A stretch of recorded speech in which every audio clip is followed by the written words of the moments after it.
بعد از نصب ویندوز دیگه همه برنامه ها رو دونه دونه نصب نکن. یه ابزار هست که میتونه چندین برنامه رو با چند تا کلیک برات نصب کنه.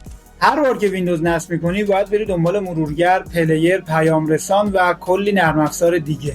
هم وقتت گرفته میشه، همین که باید دنبال لینک دانلود مطمئن بگردی. اگر آموزش‌های کاربردی ویندوز و لپتاپ رو دوست داری، پیج رو فالو کن، چون اینجا قراره ترفندهایی رو یاد بگیری که یه روزی واقعا به کارت میاد.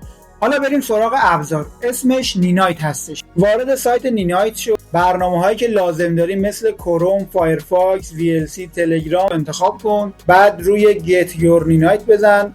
فایل نصب رو دانلود کن. حالا فقط فایل رو اجرا کن. نینایت خودش برنامه‌ها رو نصب میکنه بدون اینکه برای هر برنامه جداگانه دانلود و نصب انجام. یعنی بعد از نصب ویندوز به جای کلی جستجو و نصب دستی چند دقیقه سیستم آماده میشه. این ویدیو رو سیو کن اگر زیاد ویندوز نصب میکنی، چون حتما یه روزی به کارت میاد.